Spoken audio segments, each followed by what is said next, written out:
The intellectuals of any given society or nation or state exert tremendous influence on the formation of its public opinion, cultural patterns, political thoughts, etc., etc.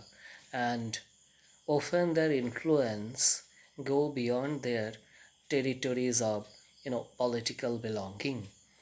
So that is how, for example, Chomsky is so important for us globally, or Edward Said.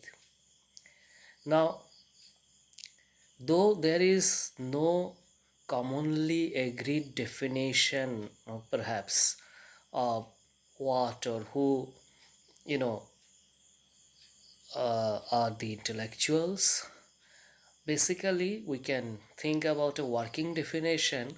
Intellectuals are those who, let us say, make their living or earn their livelihood, say, by intellection, mental work. However, this is one level of definition. At the next level, intellectuals, and more importantly, they are thinkers. Because the first definition would include many people who never actually, think in general and maybe carrying out their works mechanically. And this type of people also are often introduced or you know regarded as intellectuals in general. Antonio Gramsci, the famous Marx thinker, he classified these people as traditional intellectuals. However, there are thinkers at a higher level who bring in changes, or as we say, this transformative changes to the way we look at things, we look at ourselves, our surroundings.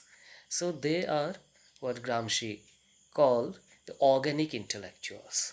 In my viewpoint, the organic intellectuals are the intellectuals proper, actually. And the other thing, the traditional intellectuals are basically just a technical definition of intellectual, that is, who are not exactly into quote unquote, say, physical or manual work for their livelihood, but some kind of thing related to the brain. And as you know, this is a very artificial definition. you know if we stretch it, possibly there is no work which does not require you know some kind of a thinking.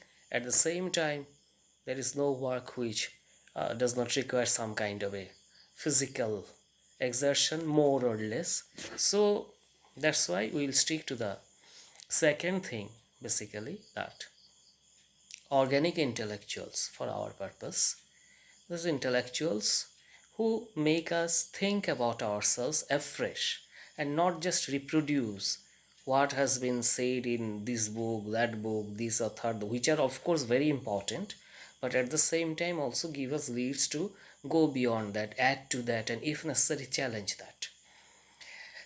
This was the first part of my talk today. Now, the second part, I am coming to a very, very famous and influential post colonial, let us say, thinker. I won't have used the term post colonial, but it has just come out of, let us say, a thinker, Chinua Achebe, and of course, a writer. Chinua Achebe has some very interesting and original observations regarding the role of an intellectual, especially in societies which were formerly colonies of British or other European nations. And this is important because somehow, in certain ways, it apparently also goes against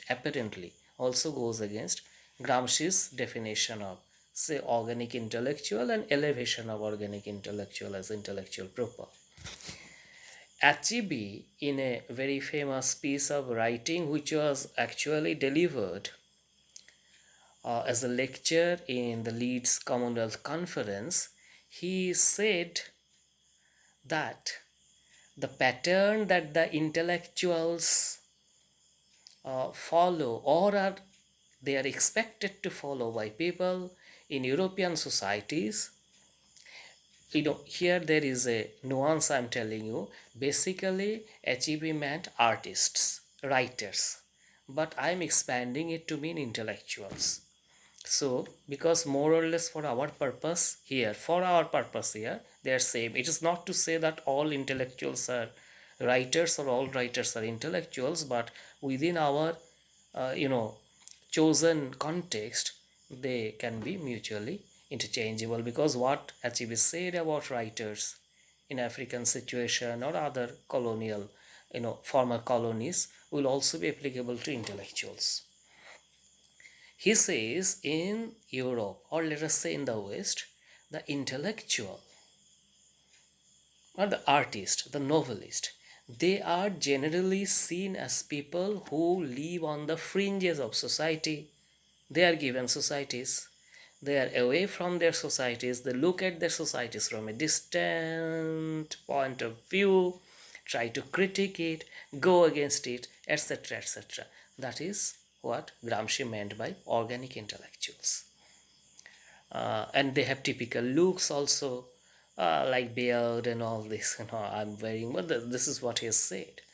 But he said, for a country like, say, Nigeria or other countries in Africa, which had undergone a long dark shadow of colonialism, in these countries, it is important that their intellectuals speak for their culture, for their people, and not against their culture, people, or tradition, as is done in European societies, simply because they have already been victims of colonial misrepresentation for a very, very long time, and which perhaps continues.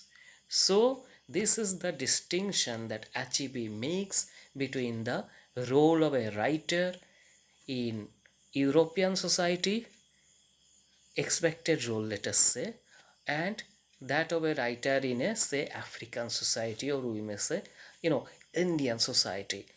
But obviously, it is not without its problems, uh, which is where I would like to, you know, expect you to think intellectually and expand it.